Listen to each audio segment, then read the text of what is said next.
Assalamualaikum dan salam Malaysia Madani. Invest Malaysia New York mengetengahkan hala 7 negara yang dibina melalui kerangka ekonomi madani dan ia telah menarik minat pelabur pasaran modal equity dan bond dengan nilai aset di bawah pengurusan mencecah $40 trilion Amerika. Perdana Menteri Datuk Seri Anwar Ibrahim yang menyampaikan ucap pertama pada Majlis Invest Malaysia New York yakin forum ini dapat menarik minat dan mengukuhkan keyakinan pelabur untuk melakukan pelaburan di Malaysia. When we embark on this new administration, now 9 months after we assume office, the thrust is of course to ensure that issues of governance, which include ease of doing business, clarity of policies, and ridding the country of many of the negative impact of the perception that this is essentially mined by corrupt practices. It's a challenge because I remember visiting New York in 2019, prior to COVID. That perception seems to be strong among many of the business entities here. Menurut Datuk Seri Anwar, kerangka madani yang disokong Pelan Induk Perindustrian Baharu 2030, Pelan Hala 7 Peralihan Tenaga Negara serta Kajian Separuh Penggal, Rancangan Malaysia ke-12 menyediakan Hala 7 jelas. Kira-kira 200 delegasi hadir di Invest Malaysia New York ini. Ia dianjurkan perusahaan Malaysia bersama Bank of America, CIMB, HSBC, Maybank dan Standard Chartered. Turut bersama dalam sesi ini Menteri Pelaburan, Perdagangan dan Industri Tengku Datuk Seri Zafrul Tengku Abdul Aziz, Gubernur Bank Negara Datuk Sheikh Abdul Rashid Abdul Ghafur dan Pengerusi Bursa Malaysia Tan Sri Abdul Wahid Omar. Sementara itu, Datuk Seri Anwar turut menghadiri sesi perbincangan dengan Ahli Majlis Hubungan Luar Negeri CFR, sebuah badan pemikir dan penerbit bebas bukan partisan. CFR mempromosikan pemahaman mengenai hubungan antarabangsa dan dasar luar negara. Dalam sesi tersebut, beliau mendengar dan berkongsi dasar serta polisi negara berkait hubungan antarabangsa, pentas global dan geopolitik bersama badan pemikir. Mesyuarat Suruhanjaya Bersama JCM ke-9 antara Malaysia dan Iraq yang telah tertangguh sekian lama akan bersidang semula dalam masa terdekat dan ia akan menjadi platform berbincang dan merangka skop kerjasama yang lebih mendalam antara Malaysia dan Iraq dalam pelbagai sektor. Antara yang akan diberi tumpuan termasuk ekonomi, pendidikan, hubungan udara dan pelancongan selain meneroka peluang kerjasama baharu. Dalam pertemuan dua hala dengan Perdana Menteri Iraq Muhammad Shihab Al-Sudani di New York, Datuk Seri Anwar Ibrahim turut memaklumkan keputusan Kerajaan Malaysia untuk membuka semula Kedutaan Besar Malaysia di Baghdad. Ia selepas lebih 20 tahun ditutup. Beliau dan Muhammad Shihab Al-Sudani juga berkesempatan bertukar-tukar pandangan berkait pelbagai isu serantau dan antarabangsa yang menjadi kepentingan bersama. Di luar Perhimpunan Agung Pertubuhan Bangsa Bersatu UNGA ini juga, Datuk Seri Anwar turut menerima kunjungan hormat Perdana Menteri Thailand, Srettha Thavisin. Pertemuan ini menurut beliau memberi peluang kepada Kuala Lumpur Bangkok untuk mengukuhkan kerjasama sedia ada sambil meneroka pelbagai bentuk kerjasama baharu.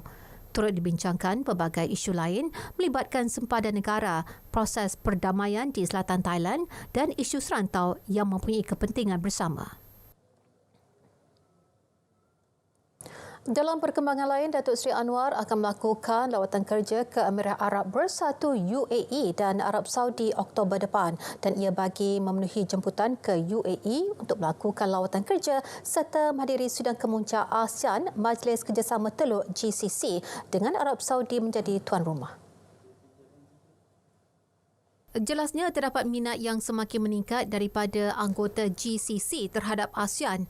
Menurut beliau, UAE dan Arab Saudi mempunyai kerjasama yang lebih kukuh dengan Malaysia. Memaklumkan perkara itu pada sesi soal-jawab di Majlis Invest Malaysia New York, Datuk Seri Anwar berharap kedua-dua negara itu akan terus meningkatkan pelaburannya di negara ini. Januari hingga April 2023, jumlah perdagangan antara kedua-dua negara dicatat meningkat 5.7%, iaitu daripada 11.25 bilion ringgit kepada 11.89 bilion ringgit. Arab Saudi pula merupakan rakan dagangan terbesar Malaysia dalam kalangan negara Asia Barat dengan jumlah perdagangan dua hala antara kedua-dua negara pada 2022 dicatat meningkat 159.2% daripada 2021. Antara projek utama Arab Saudi di Malaysia ialah kompleks bersepadu pengerang di Johor oleh Saudi Aramco. Perkembangan banjir di Perak. Setakat pukul 8 pagi tadi, jumlah penduduk yang terjejas banjir meningkat kepada 129 mangsa melibatkan 48 keluarga di 3 daerah. Menurut Sekretariat Jawatankuasa Pengurusan Bencana Negeri, 2 lagi pusat pemindahan sementara PPS dibuka pada pukul 9 malam tadi. PPS Sekolah Kebangsaan Sungai Jernih Daerah Selama menempatkan 34 penduduk terjejas melibatkan 14 keluarga. Manakala PPS Balai Raya Kampung Kelah Daerah Batang Padang menempatkan 38 penduduk daripada 16 keluarga. Di Taiping pula, PPS Dewan Orang Ramai Kampung Simpang Halk kekal dengan 57 penduduk terjejas daripada 18 keluarga. Sementara itu, seramai 102 penduduk terjejas banjir di daerah Baling malam tadi akibat limpahan air Sungai Kupang berikutan hujan lebat ditempatkan di 2 PPS.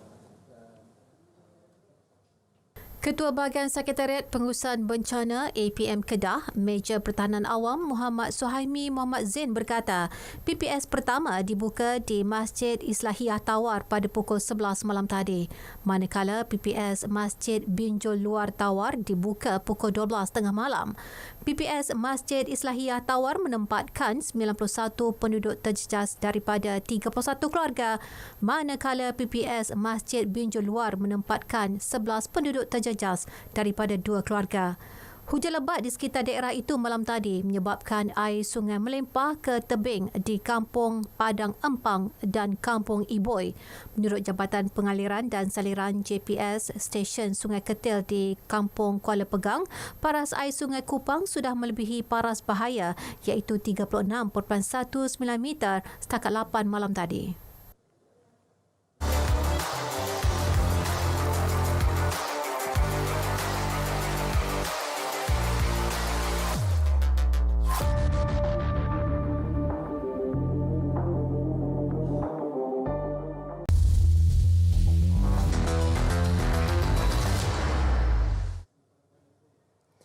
Perkembangan Sukan Asia Hangzhou China 2022.